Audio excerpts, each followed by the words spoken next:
What's up mga Kap and welcome again to our KAPmustahan with Kap Joey simultaneously live streaming dito sa When in Halifax and Kap Unity. Ayan, kumusta po kayo mga Kap? So if you're watching right now, please share this live streaming po mga Kap. And of course, simultaneously tayo ng nag-stream, no? Live stream na live po tayo sa ating Facebook page sa When in Halifax. And of course, sa ating Kap Unity. Ayan. So if you're watching right now, please comment below. Ayan. Paki-comment naman po mga Kap kung saan kayo nanonood right now. I want you to comment po mga Kap. Ayan, para ma-shoutout namin kayo. Ayan. Gaya ni Hedison Vargas, nanonood siya. Ayan. Musta Kap? Mabuti naman. Happy New Year sa lahat ng mga Kaps nating nanonood, no? Maraming salamat. Siyempre, Happy New Year, no? Sabay, ganun, siyempre, Happy New Year sa lahat ng mga Kaps natin. Ayan. And of course, si Paul Lam na nanood sa akin nung nag-streaming ako sa sa Kabayan Food Mart. Paul Lam, maraming salamat sa palaging sumusuporta. No? Magandang buhay, Kap Joey. Ayan, magandang buhay din sa inyo. Ayan. And of course, si Hedison Vargas na nanonood from Las Piñas. Ayan, sa mga Kaps natin dyan, sa mga kababayan natin dyan sa Las Piñas, kumusta naman po kayo? Ayan. And of course, si Olive Capis na nanonood from Alberta. Ayan. Ayan, kumusta naman po kayo? Ayan. Comment it below. Kumusta ang later on po mga kapag-uusapan natin, mamaya may pag-uusapan tayo, and we would like to encourage all our kababayan, mga kaps natin o kapatid natin na nandito na sa Canada. Pag-uusapan natin mamaya na. Pag-uusapan natin yung study or work in Canada. Ano ba mas maganda? Work or study? 'Di ba? Kasi madami tayong mga caps na they try to find work kasi syempre cap work ang gusto ko kasi gusto ko na magtrabaho, 'di ba? Pero there's some caps natin na nahihirapan silang maghanap ng employer, and that's why they're thinking about study permit or international student or studying here in Canada. That's why they're considering this one. So this will be our discussion today. So if you're watching right now, I want you to comment, i-comment po ninyo, ano yung mas maganda? Mag-aaral sa Canada or maghanap ng trabaho, 'di ba? So those are our topic for tonight. Isang matinding kapmustahan sa mga kaps natin. Bagong taon, 'di ba? Bagong pag-asa. 2022 na. Ayan sa mga kaps natin, no, na nangangarap na pumunta dito sa Canada. I think this is it, no? Let's claim it. So, ang tanong ngayon,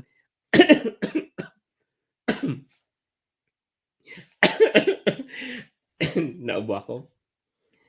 Ayan, sabi niya, nahiya na si Kap Joey from live streaming kasi hindi na siya naka-t-shirt. Naubong bigla, no? Kasi naman, no? Biglaan yun eh. Di ba? So kayo, at least naka-jacket na, at least hindi na makita na naka-t-shirt pa rin. Ayan.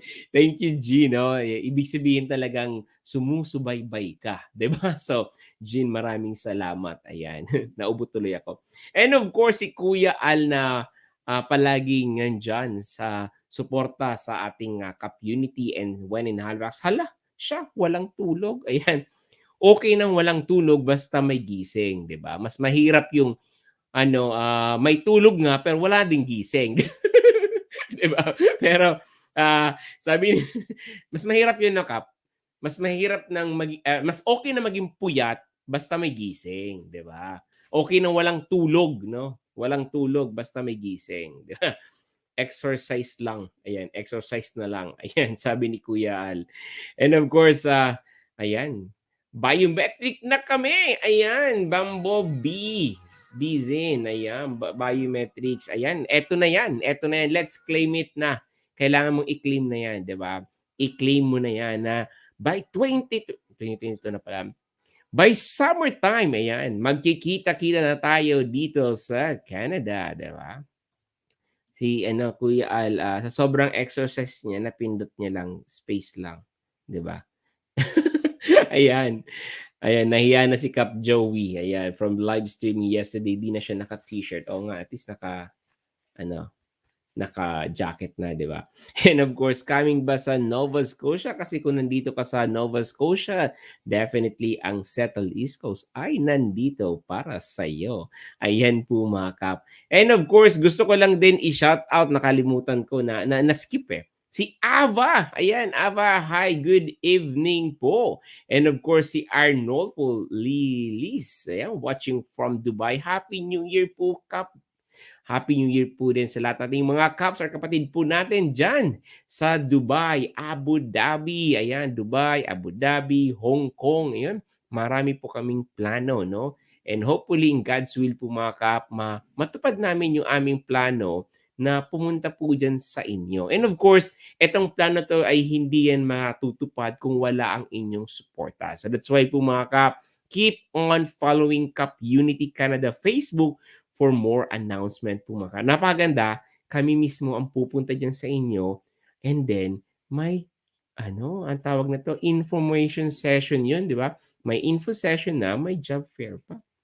'Di ba? So, but again po mga Kap, it's not yet final. We're still, sabi nga, we're still cooking it. So, we're still in the planning stage po mga Kap. That's why we really need your support. Ayan. So, but anyway po mga Kap, the reason why also I'm doing this live streaming po mga Kap, Kapmustahan, no? Just to say hi to everyone, kamustahin po kayo, ibatiin po kayo ng happy New Year, no? And of course, na-miss namin kayo, no?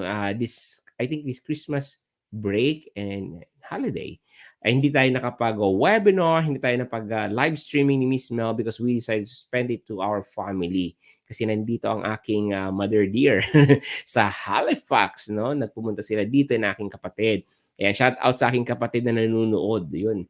So, nandito sila. So, spend time muna kami. That's why nakaka-miss mag-live streaming. Kaya yan po mga kapustahan po tayo. Speaking of kumustahan, tinanong ni Kuya Al, ayan, Bumble. Bumble. Coming ka sa Nova Scotia. Ayan. Ayan po mga kap. So, permanent na po ang APA. Make sure hanapin ninyo ang employer ay AIPP. Ayan, Ronjen from Nova Scotia. Sabi niya, permanent ng AIPP. Actually, hindi na siya AIPP kasi yung P ng AIPP is pilot. Inalis na nila yung pilot eh. So, kasi permanent na nga, di ba? So, AIP na lang siya. So, wag po kayong mako-confuse with the AIPP because the new name, no? Hindi naman new name, inalis lang nga, no? Ng AIPP is EIP. Ayan, wala na yung pilot kasi permanent na. And of course, 3M. Ayan, si 3M. Happy New Year po, Kap. Happy New Year din po sa inyo. Ayan. And of course, ayan po mga Kap, dun, balik tayo sa ating questions, no? So if you're watching right now po mga Kap, please share this live streaming po mga Kap because sharing is caring. At maganda yung topic natin tonight. Kapmustahan tayo. But again, syempre mas maganda, kahit kapmustahan tayo, meron tayong topic na pag-uusapan.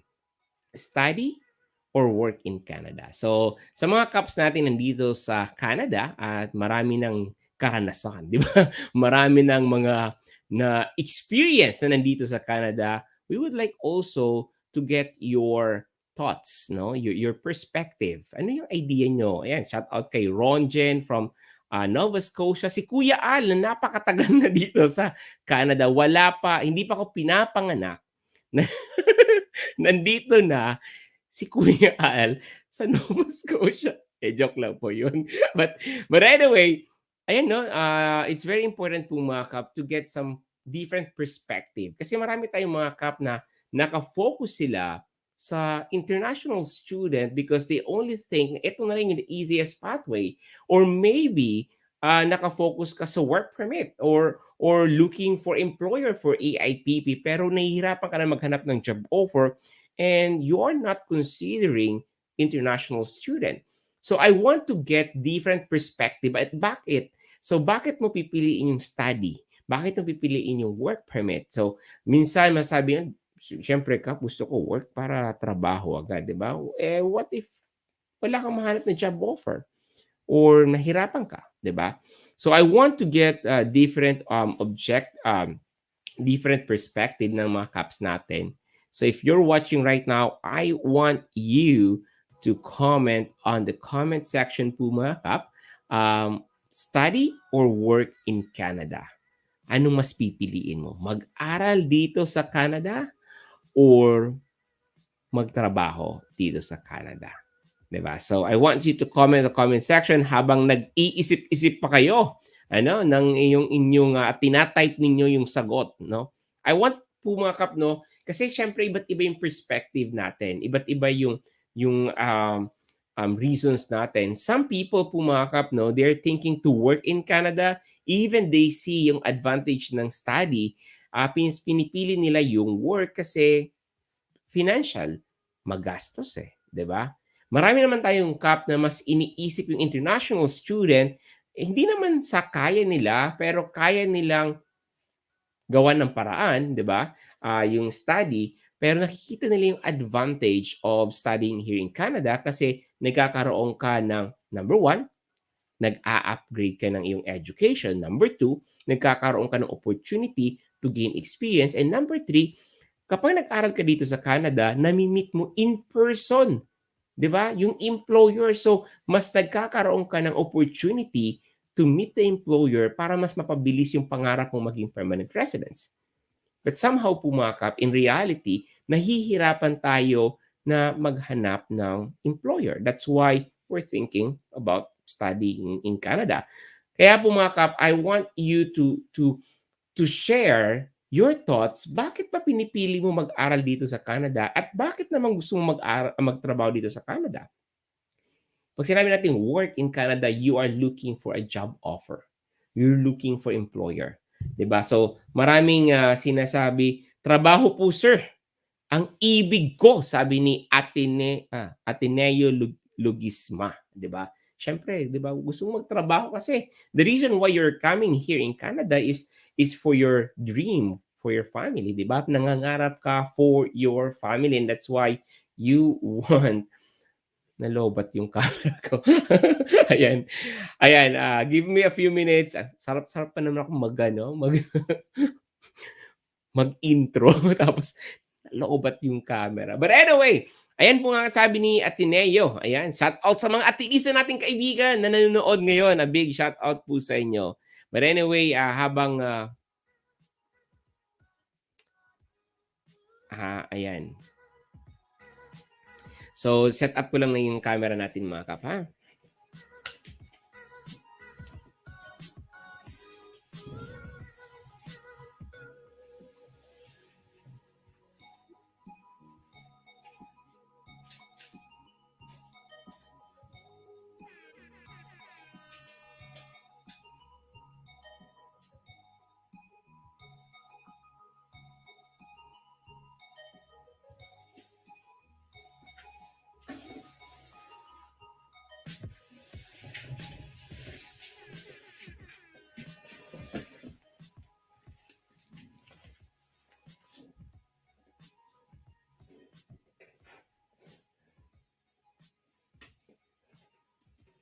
Ayan, eto na.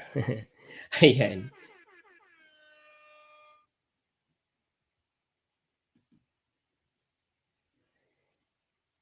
Okay, so eto na po mga kap.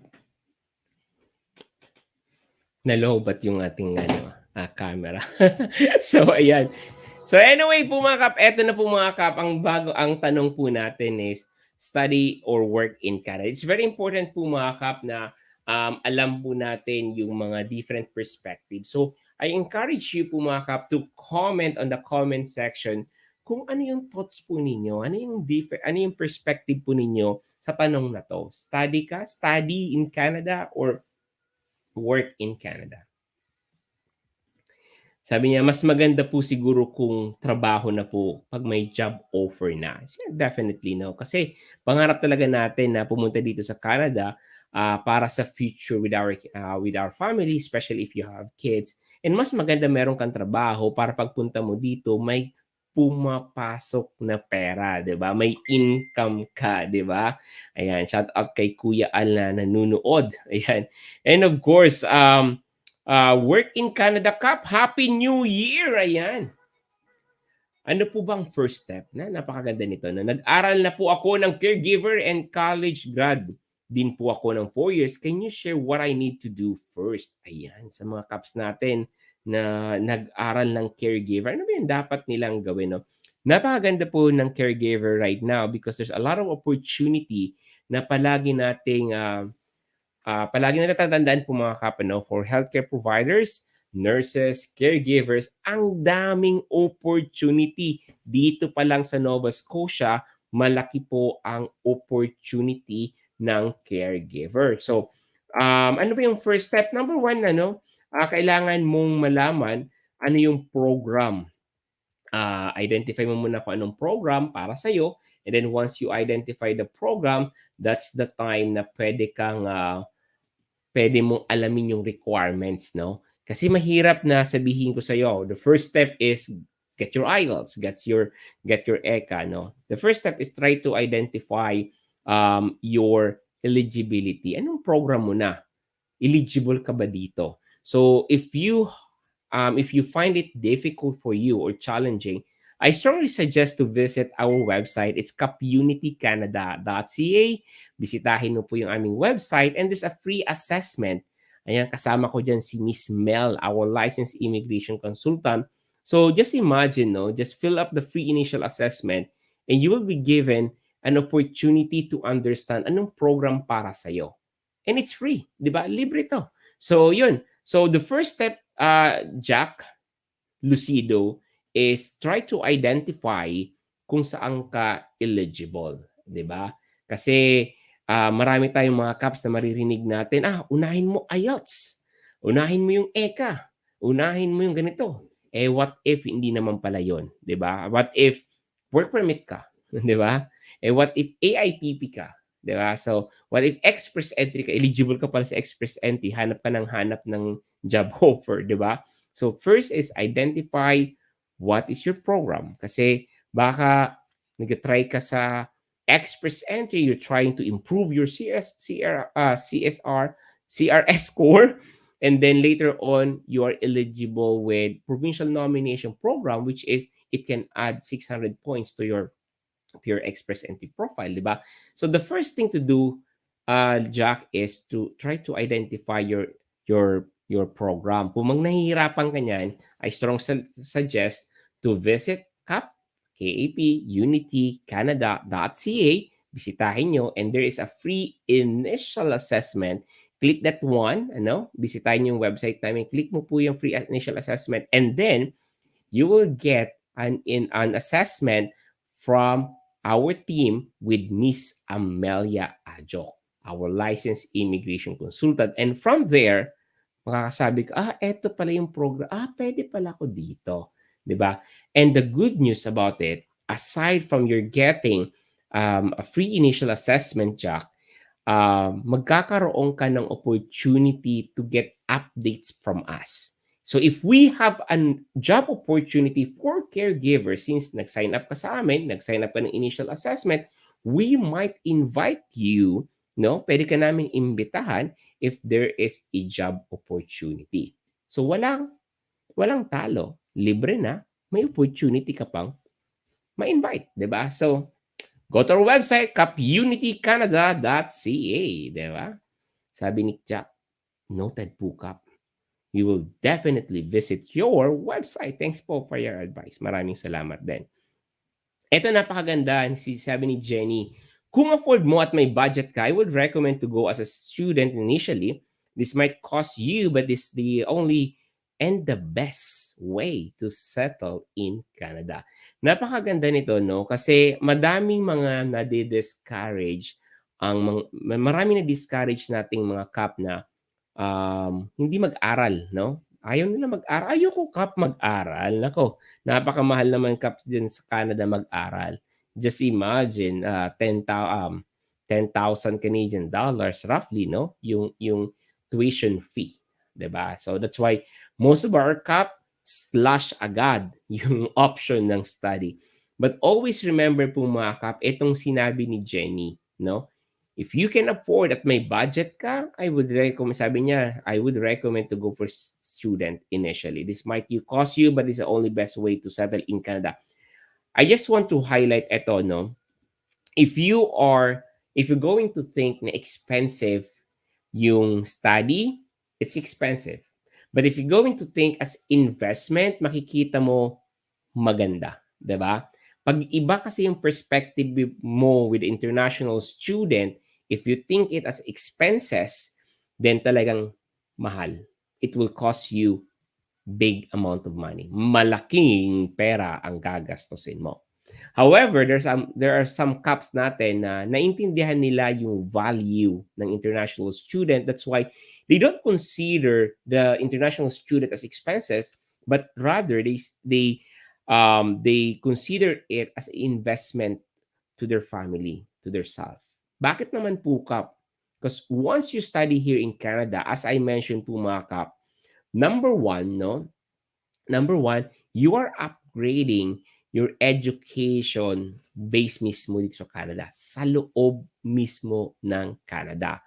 And if there is some international student right now watching, please comment below your experience in finding job. How easy it is, 'di ba?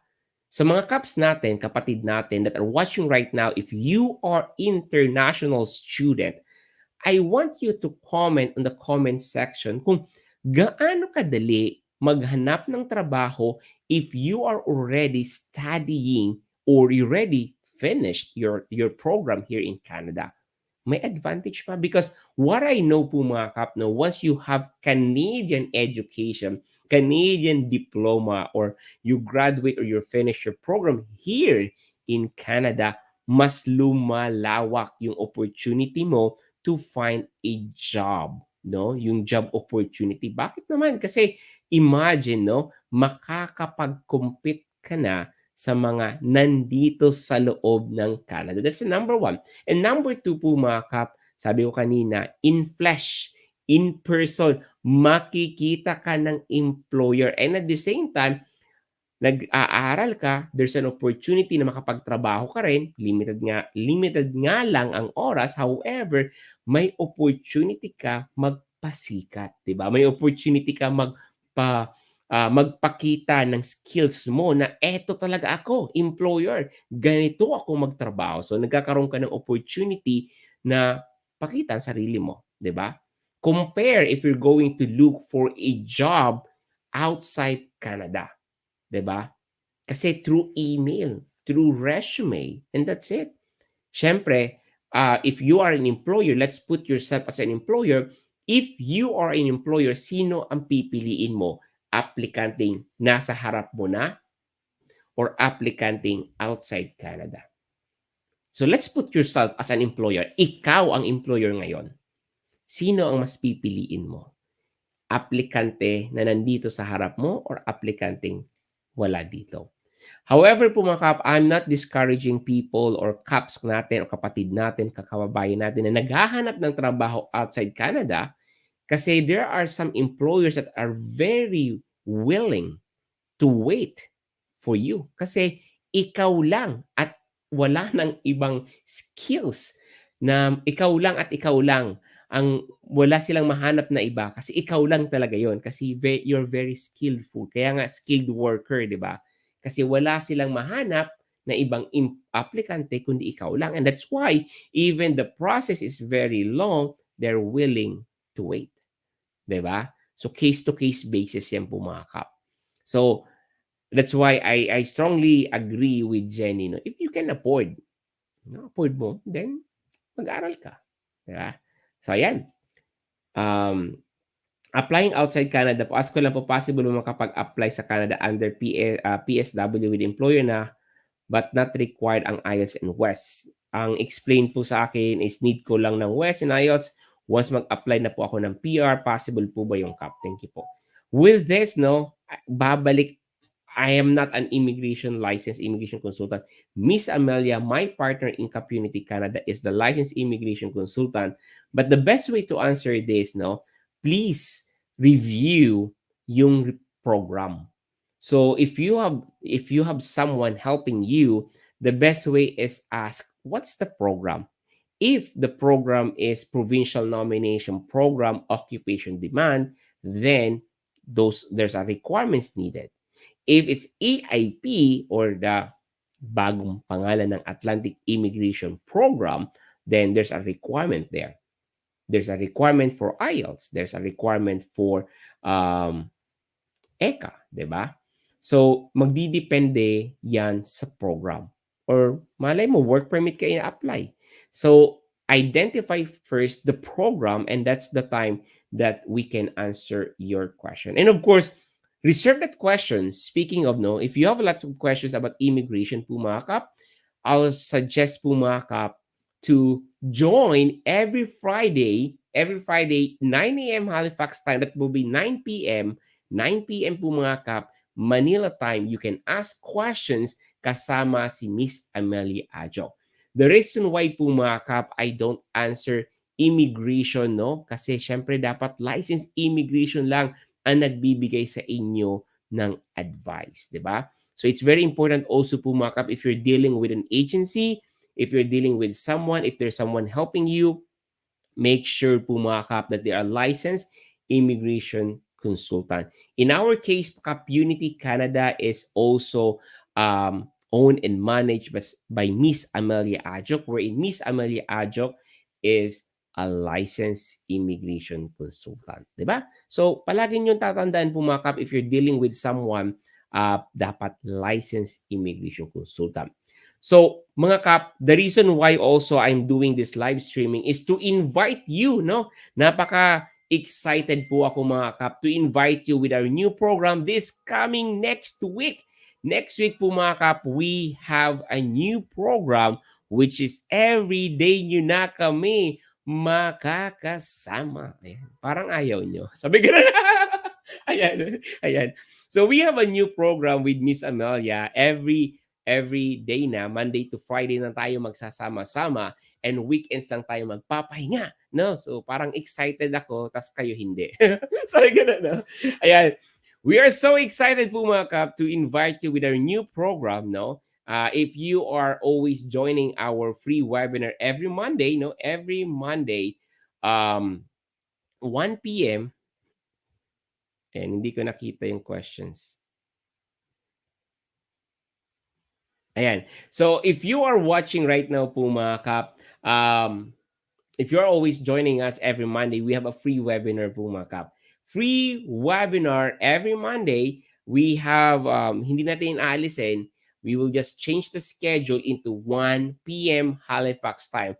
That is 1 a.m. in the Philippines. But the reason why we move it po mga kap is in consideration to all our caps in the Middle East and Saudi Arabia most especially. So, to all our caps in Saudi Arabia po mga kap, we have our free webinar 1 p.m. Halifax time. Okay, that's Monday. And Tuesday po mga kap, we have a new program again. Nasaan yung code? Nasaan yung code ko? Ano na, every Tuesday po mga kap is we have a Real Talk Buhay sa Canada. So the Real Talk Buhay sa Canada, it's like a kapihan sa buwan in Halifax, but there's a lot different way naman po mga kap. It's either you send us a letter, you send us a questions, and pag-uusapan natin yung buhay or lifestyle or yung buhay ng estudyante dito sa Canada. So pag-uusapan natin yan dito, Real Talk Buhay sa Canada, every Tuesday, 1 p.m. Halifax time. And of course po mga kap, if you are looking for updates, what's the latest update? What's the latest program for caregiver? What is the latest program for nurses? Nandito po yan mga kap. Every Wednesday, what's up kap? What's the latest update? 1 p.m. po yan mga kap. Ayan. So again, every Wednesday, if you want to learn more updates, ano yung latest updates, ano yung latest na chismis, no? Ayan. Kung ano yung latest sa chismis, no? Every Wednesday po mga kap, we have What's Up Kap, what's the latest update? And of course, every Thursday, we have DIYers. So, study, work, immigrate to Canada, do it yourself. And it will be in English po mga kap because it's open to everyone. So, dito ninyo maririnig si Kap at Miss Mel mag-English. No? Magbabaon kami ng maraming English at tissue kasi baka mag-nosebleed ka. Baka mag-nosebleed ka. But anyway po mga Kap, every Thursday it's in English. So you can invite your non-Filipino friends that is still dreaming to immigrate here in Canada. Invite them every Thursday po mga Kap. We have DIYers study, work, immigrate to Canada. Ayan. And of course po mga Kap, Pinoy Canada Q&A live streaming. 9 a.m. naman yan. 9 a.m. Halifax time. Ayan. So, napakatindi ng programa natin, no? So, kasi gusto namin kayo makasama every single day na. Except weekends. Ayan. So, Monday, free webinar. Tuesday, Real Talk Buhay sa Canada. Wednesday, What's Up Cup? What's the latest update? Thursday, every Thursday, DIYer Study Work Immigrate to Canada. And Friday, Pinoy Canada Q&A live streaming 9 a.m. po mga Kap. Ayan. Sabi ni napaka-busy ni Kap. Ayan. Busy kami pero we will give our valuable time because we value you. Ayan. Kasi syempre importante kayo po mga Kap. So, busy kami pero we will allot this time. Pinag-usapan namin yan ni Miss Mel. 2022 is a big bang for everyone. I know po mga Kap, 2022, this is the year na hinihintay nyo na makamit ang inyong Canadian dream. That's why po mga Kap, we are here to support you. That's why we're creating this program. Pinag-isipan namin itong program na to because we really want to share information. So this information that we're sharing, we're not just sharing the expertise of Miss Amelia, but we're also sharing to you the real buhay sa Canada. And of course, you can ask questions, di ba? Since nandiyan si Miss Amelia, our licensed immigration consultant, we will answer your questions every Friday, di ba? Hindi, di ba? So anyway, we have Kap Joey, please call me Alan kasi nickname ko yan. Okay. Pero gumamit muna ako ng pseudonym kasi private person ako. I prefer na kayo na lang makakakilala sa tunay kong name. Ayan. Alandis de los Santos, aka Alan. Ayan. Alan, maraming salamat. And of course, si Arnolfo hope to see you in Canada. Hope to see you in Dubai. Sabi ni Arnolfo Liz. Alam mo, Arnolfo Kap, we are really planning this out. I mean, talagang pinaplano namin na pumunta ng Abu Dhabi, Dubai, di ba? But it's too early to announce po mga Kap because we don't want to announce na hindi namin kaya. But we are asking for feedback. We're asking for a survey para malaman namin kung if ever pupunta kami ng Dubai, welcome ba kami? Di ba? Ang hirap magplano na wala naman pala mag-welcome sa amin, di ba? So it's very important po mga Kap to give us your feedback kung talagang may demand ba, di ba? Hinahanap nyo ba kami? Sabay ganun. Ayan. We really want your feedback. If you really want us to visit Dubai or Abu Dhabi, please message us po mga Kap. Give us reasons why. And if ever you want us to be in Dubai, Abu Dhabi, if ever kami pupunta dyan, bakit? Diba? Why do you want to visit Dubai? Diba? Aside from maraming gustong pumunta dito sa Canada, pero gusto namin malaman kung anong specific program that you want. Maybe you want a job offer. Maybe you want a job fair. Maybe you want an information session. Maybe you want a school, di ba? Pwedeng dali namin yung mga partner school namin at i-present ang kanilang mga programs para mas malaman ninyo kung ano yung school or program na pwede ninyo, di ba? So give us a feedback. Paano? Message us at Community Canada Facebook Messenger. Yun lang po ang pinaka-the best way to message us kasi nandun po kami ni Miss Mel and our team monitoring each messages po ninyo. So, nagtutulungan po kami ni Miss Mel to answer all your inquiries po mga Kap through our Facebook page. Ayan. So, ayan. Ayan, shout out sa iyo, Alan. Ayan, si Hedison, hindi ko makita ang message mo. Si Jackie, hindi ko makita ang message mo. Sabi ni Maria Daisy Alejandro, open pa din po ba sa inyong PNP ng Nova Scotia for nurse aid? Ayan. If you're talking about Nova Scotia Provincial Nominee Occupation Demand, I can say it's yes.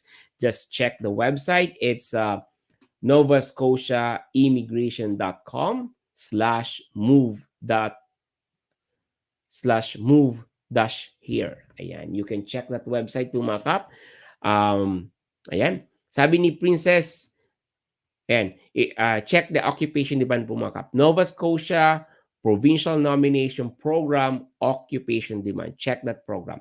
And of course, Princess, sabi niya, Princess Valencia, Happy New Year watching from Thailand. Ayan, shout out po sa mga kaps natin. And pero, and of course po mga kap, we have also Daryl Briones. Hello Kap, Happy New Year, ex-nurse here with active Philippine license. Pero ang layo na ng gap of experience ko. 1 decade na but still dreaming working in Canada sa ibang work field. If you are working hindi na sa nurse, no? Try to check yung iyong work experience kung merong job opportunities. Kasi if not, kung may opportunity ka magtrabaho as a nurse, then try to work for nurse kasi mas maraming work experience ang nurses compared with other field. Kasi if you are a nurse in the Philippines, I would rather, kung ako nasa sapatos mo, no, if ako nasa sitwasyon mo, what I'm going to do, I'm going back to nursing, try to get an experience and apply for nursing opportunity dito. Kasi mas malaki. Nova Scotia speaking po mga kap, no, mas marami ang opportunity for nurses and caregiver dito sa Nova Scotia. So Daryl, if I am in your position, what I'm going to do, I'm going back to being a nurse. Practice ako, magtrabaho ako, then gain an experience, then apply para mas malaki yung opportunity.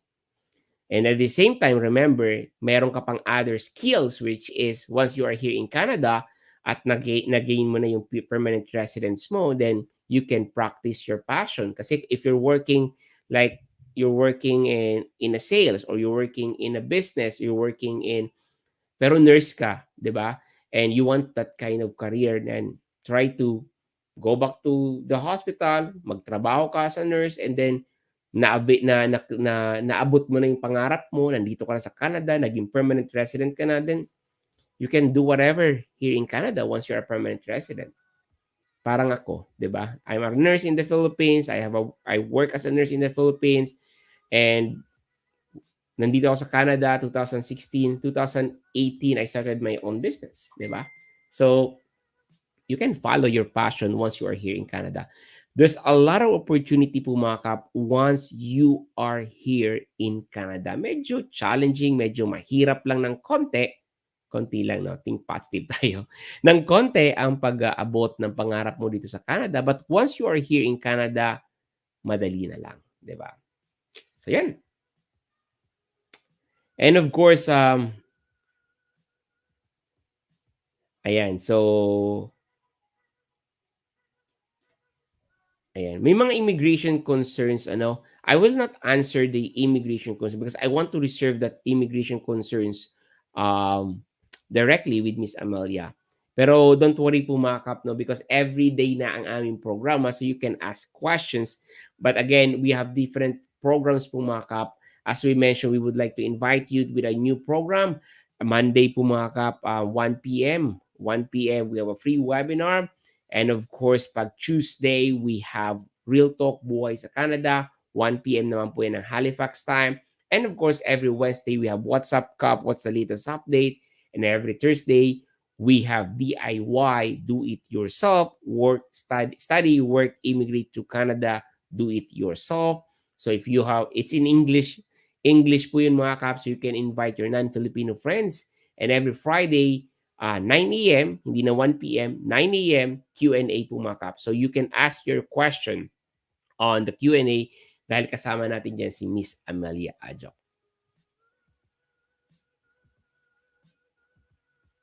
And of course, sabi niya, how about po mga, kung DH po ako in Hong Kong, how many years po ako, what is suitable for po na pwede applyan?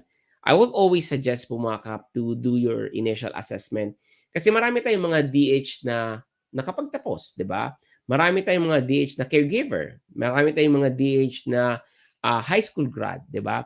So the best thing to answer this question is try to do the initial assessment first. Kasi kung wala kang initial assessment, wala tayong solid information about your background, it's very hard to say anong program, di ba? So again, I would suggest to go to our website, Community Canada, and avail our free initial assessment. From the free initial assessment, as we mentioned po mga Kap, napakaganda nito because it's free and at the same time, you can get idea ano yung program para sa'yo. Ano yung suitable na pwedeng applyan para sa'yo. So I would suggest na to to go to our website and of course avail our free initial assessment. So anyway po mga Kap, if you're watching right now, I want you to comment on the comment section po mga Kap. If you're given the chance to choose po mga Kap, anong pipiliin mo? Mag-aral dito sa Canada or magtrabaho? Kasi ang dami po tayong mga Kaps na ayaw mag-aaral dito kasi expensive. That's why nagtsatsaga talaga sila maghanap ng trabaho dito sa Canada. Nagtsatsaga talaga sila maghanap ng job offer. But the question now is, what if wala ka talagang mahanap ng job offer, even you tried your best? Ang dami na tayong mga tips na ginawa sa ating YouTube channel sa When in Halifax, kung paano gumawa ng resume, paano gumawa ng cover letter, because resume and cover letter is the only way or your only way to get in touch with the employer. Your resume and the cover letter that you have is the only way, it's the only bridge, no? Bridge mo sa employer. And the rest, hindi mo alam. Prayers na lang. Kasi once you submitted your resume to the employer, you don't know kung talagang binasa niya thoroughly or na-impress siya or hindi siya na-impress. You don't know, di ba? That's why in your resume, we always say po mga Kap that you know how to sell yourself. You need to caught the attention of the employer once they're reading your resume and your cover letter. What if wala? I mean, hindi talaga eh, di ba? You try your best. Napakaganda ng cover letter mo, napakaganda ng resume mo, pero wala talaga. So, are you going to consider studying here in Canada? Kasi kung ganun yung kaso, are you going to wait until when? 'Di ba? So ito yung tanong eh. Kasi ang dami nating mga Cubs, even right now, maybe you right now, you really want to go here in Canada and to work. Siyempre, sino naman ang gusto dito pumunta na magbakasyon lamang, 'di ba? Gusto nila ay magtrabaho at manirahan, 'di ba? That's why you are joining the live streaming because you are dreaming to work and immigrate, manirahan permanently dito sa Canada. So, but the question now is, if you're thinking to work in Canada, my question to you, what if wala talaga? What will be your next step? And let's go back to other questions. Studying in Canada, what if hindi kaya financially? What will be your choice? So, ano ang iyong perspective? I want you to comment in the comment section, anong pipiliin mo? Mag-aral dito sa Canada or magtrabaho sa Canada or both? Try ko muna po Kap, maghanap ng trabaho and if wala, try ko naman mag-aral. 'Di ba? So, pwede ba yun? So, ayan. So, I want you to comment on the comment section. So, if you are commenting, if you are watching right now, I want you to study. I want you to comment in the comment section. Sabi ni Paul, work because I can't afford to study in Canada. And this is very important also. If you really assess yourself and you know na hindi talaga kaya, then you can focus finding a job offer. Kasi napaka-importante din na makapaghanap tayo ng employer. And dito pumapasok ang aming Community Canada because we can provide you an opportunity. But again, with Community Canada is we are working with the employers. So at the end of the day, si employer pa rin ang mag-decide kung sino ang kukunin niya. So hindi gaya ng agency na sa POAA that once you go to the agency, sign ka na ng kontrata and then alis ka na sa Saudi, di ba? Or Dubai or Abu Dhabi, di ba? So here, we work with the employer and that's why si employer nagde-decide at nagpipili kung sinong kukunin niya. Gaya ni Shin, we got um, an opportunity. Sabi niya, kumusta yung interview daw? Ayan, noong December 20. Ayan. We will comment if you receive an email, kung nakatanggap ka ng email, then um, if nakatanggap ka ng email, kung wala pa, then wala pa. So, so give us kasi nag-holiday 'di ba? So, wala pang feedback. Just keep in touch with our email and probably we will have a feedback soon, 'di ba? Holiday kasi. So, nag-chill tayo kasi it's a Christmas holiday and New Year.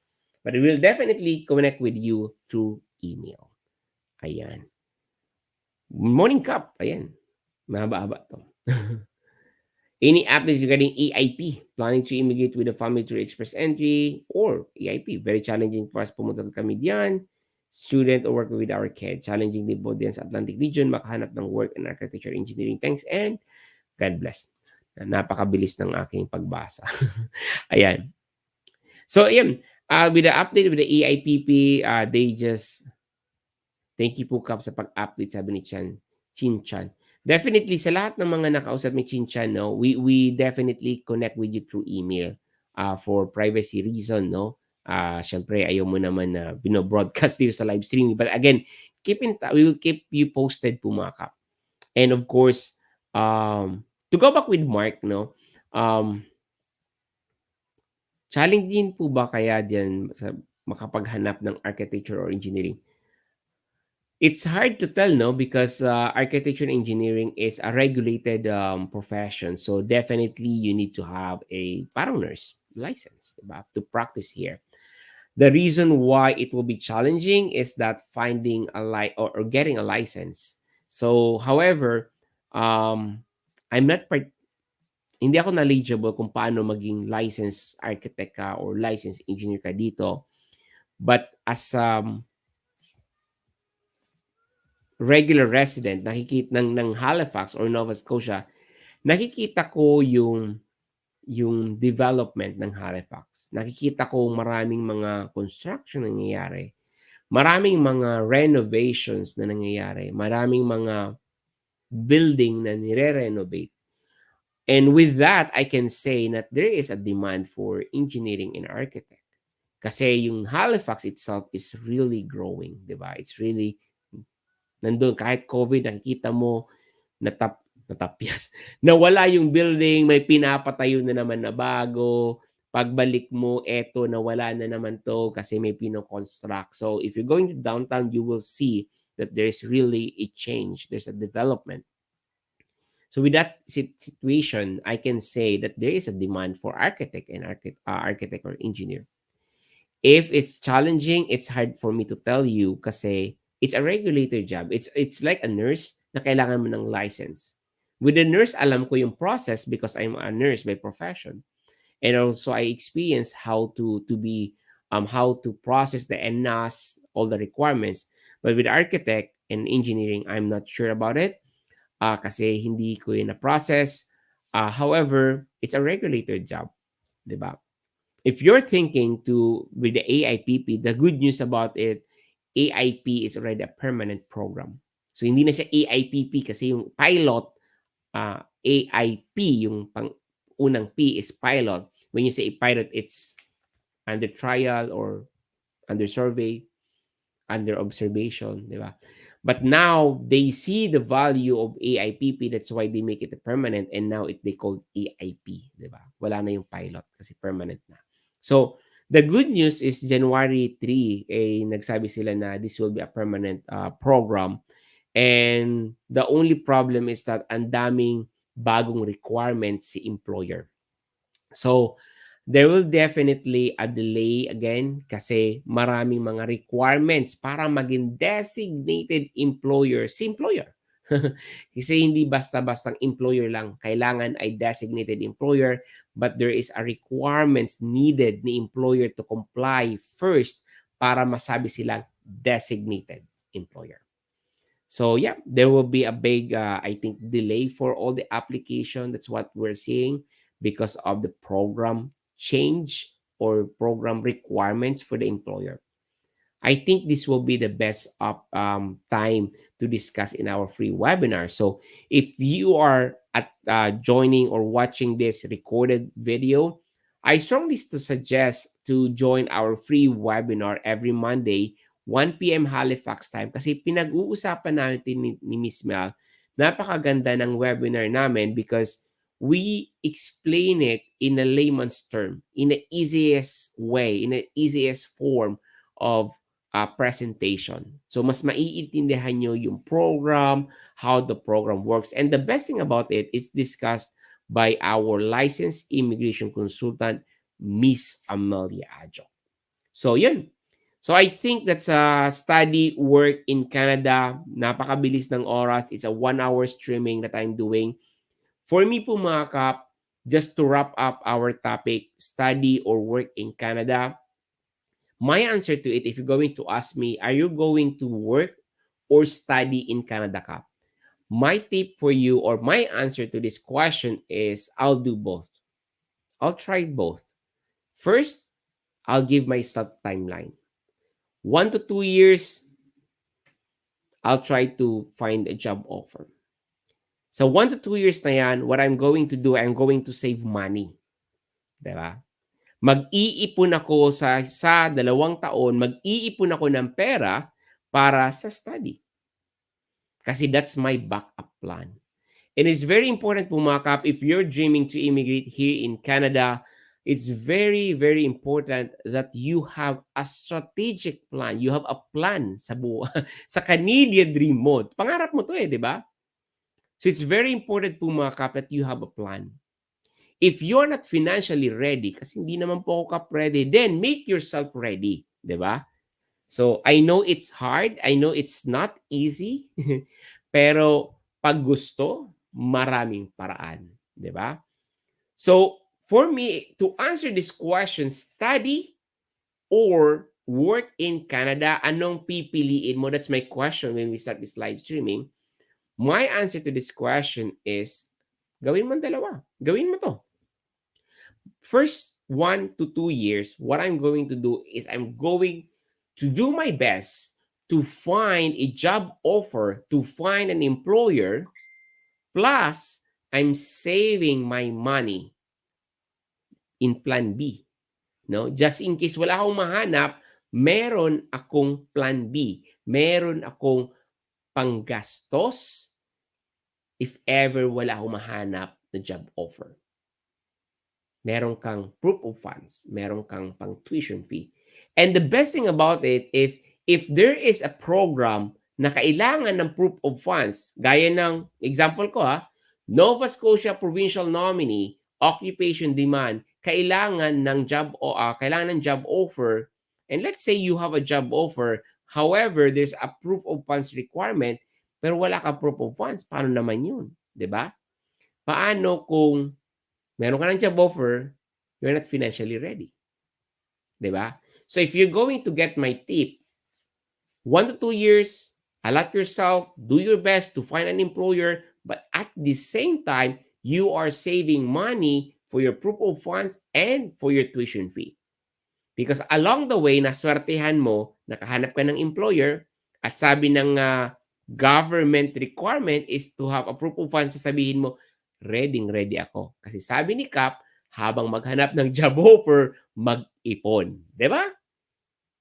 And worst to worst scenario, walang nangyari, hindi ka nakahanap ng job offer from 1 to 2 years, meron ka ng ipon, you have a tuition fee, then that's the time that you go with the international student. And makasasabi mo sa sarili mo, you did your best. 1 to 2 years ako naghanap ng job offer, wala akong mahanap. I think this is the time to stop finding a job offer and go for the student. Bakit naman ako Kap mag-aaral? Always remember po mga Kap, habang tumatagal ay tumatanda ka. Diba? Pag tumatanda ka, kung babasihan natin ng express entry, may factor po ang edad. Diba? So yun naman yung concern natin, no? So you are kailangan natin yung oras, 'di ba? So yun lang. So that's my answer to that questions. Kanina, if you just join our live streaming or if you're watching this recorded live, I want to let you know, nung nagsimula tong live streaming na to, tinanong ko ang mga caps natin o kapatid natin, anong pipiliin mo, study or work in Canada? In our closing, in our conclusion, parang ano, parang parang student, no? In summary po mga kap, no, to answer this question, yan yung sagot ko. Planuhin, 1 to 2 years, maghanap ka ng job offer. Pag walang nangyari sa job, paghahanap mo in 1 to 2 years, at the same time, 1 to 2 years, nag-iipon ka ng pera, then 1 to 2 years, nakapag-ipon ka ng pera, worst to worst, wala kang nahanap na job offer, now you are ready for student. And you can tell to yourself, I did my best. Wala talagang mahanap. Hindi maswerte. Diba? So that's my answer to everyone. Maraming salamat for joining. Tune in po kayo sa Community Canada because we have a new program and I'll put the link on the description below how to join to this program. Maraming salamat and we are signing out. Ayan. Shout out kay Ruzmala. Good day po ka. Pag po ba food server, job title, pwede po ng work experience ang service crew. Check the NOC. Check mo din yung NOC. Identify the NOC. From the NOC, you can check the job responsibility of that specific NOC. And you can tell kung ano ang experience mo. I'll just show the question. So, if you want to know kung pareho or ano yung job title, always check the NOC because the NOC will define yung job title mo and your job responsibility. Diba? So, ayan po mga kap, maraming salamat for joining us tonight. Napaka-bigla na live streaming. We just want to say Happy New Year po sa inyo. And I would like to invite you to join our new program next week. Starting next week po mga kap, we have our free webinar every Monday, 1 p.m. We have Buhay sa Canada, Real Talk Buhay sa Canada every Tuesday, 1 p.m. po yan. What's up, Kap? What's the latest update? It's 1 p.m. And of course, every Thursday po mga kap, DIYers, study, work, immigrate to Canada. Do it yourself. Every Thursday po yan mga kap. And of course, every Friday, we have the Pinoy Canada Q&A, 9 a.m. Halifax time. And maraming salamat po sa lahat ng nanood. And of course, for inviting us in Dubai. Sabi ni Arnold po, bye for now po, Kap. Hope to see you here in Dubai. Watching, Happy New Year, mate. Watching from Melbourne, Australia. Kuya EJ 0215. Ayan. Ayan po mga kap. Maraming salamat and we are signing out. Ayan. Bye for now mga kap. Happy New Year. Ayan. Shout out kay Kuya EJ, Arnulfo, Rosaline, Ava. Ayan. Rosmaninia. I am Dayan also. Shin Chan. Of course, si Mark Banig. Paul Lam na palaging nanonood. Happy New Year sa iyo, Paul Lam. Si Mary Irene, ayan. Of course, si RJ, si Alan, Alan, no? And of course, si Hedizon, si Jack, Maria Daisy, si Princesa Valencia, si Daryl, Si Daryl na palagi nanonood to. Maraming salamat. Si Jenny nanood kahapon at napansin ang aking t-shirt at jacket. Maraming salamat for joining. Si Fatima Amor na nasa BC na. Ayan, Fatima Amor. Happy New Year. Kumusta ang New Year mo? Fatima Amor, diyan sa BC. Si Susie na nanonood. Si Veras, mas maganda po. Sabi niya kung may trabaho, kung may job offer na. Si Veras, shout out sa iyo. And of course, si Ateneo Logisma. Happy New Year. Ray Briones, Happy New Year from Dubai. And of course, si 3M Manuod. Ayan. Sa Calgary. Nandito na po kami sa Calgary, Alberta. Thank you God at salamat po sa inyo. 3M Manaod, I would like to invite you to please message me, sa When in Halifax. I would like to invite you to ikaw yung una naming i-invite 3M Manood. um, to be our guest in our Real Talk Buhay sa Canada kasi fresh na fresh. Sana naman 3M manood ay mapaunlakan mo ang aking imbitasyon, di ba? Please, message me 3M manood. I'll message you. I hope nasa, nasa YouTube ka kasi. Pero if you're going to message me, please join. And signing out mga kap, maraming salamat.